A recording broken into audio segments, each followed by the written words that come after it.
Hi there everyone, welcome to my channel. And in this tutorial video guys, we will create a program using Pascal programming language that will ask the user to give a name, and then the program will greet the user. So the purpose of this program is to demonstrate string input in Pascal programming language. Before we start, I would like to say thank you so much to all my viewers, supporters, and subscribers in my channel. Thank you for watching my videos by like, and then most importantly by subscribing.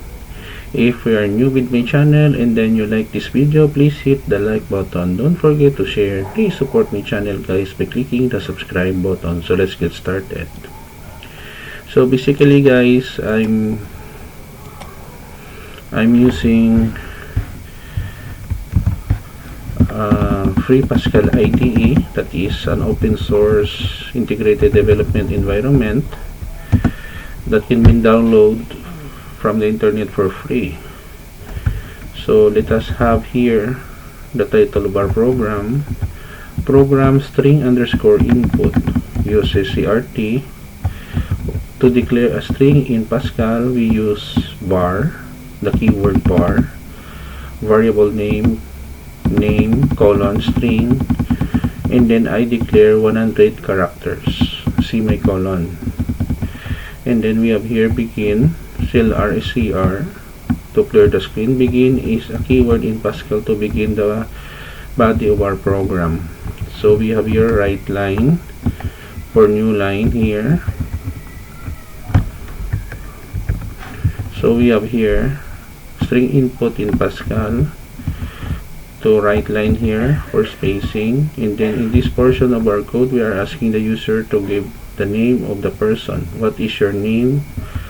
Using the keyword red line, it will store the string value in our variable name.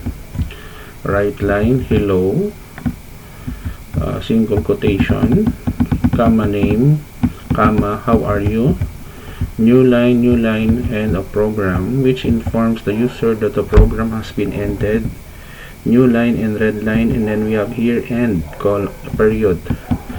One of the characteristic of Pascal programming language is that it is not case sensitive if we compared with C, C++, Java, or even C# programming language. Okay, so let us go here to file, save, go to file,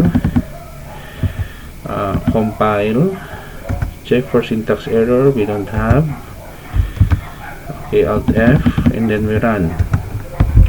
String input in Pascal, what is your name? Let's say the name of my son, Jacob Samuel Pomperada. Press the enter key.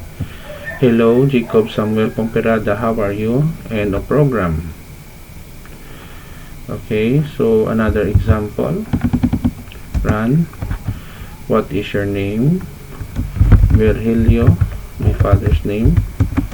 Valencia Pomperada. Hello, Virgilio Valencia Pomperada, how are you? And a program.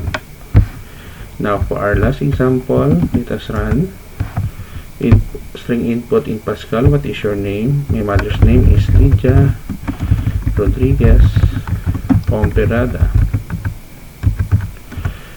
Hello, Lydia Rodriguez Pomperada, how are you? And a program. So this is the end of our tutorial video on string input in Pascal programming language. Thank you so much guys for watching. I hope that you learned something new on how to use free Pascal IDE in writing Java programs. If you like this video, please hit the like button. Don't forget to share, and please support my channel guys by clicking the subscribe button. I will put a link in the video description guys so that you can download the complete source code for free in my two websites. See you in the next video tutorial guys. This is your friend Jake saying bye bye for now.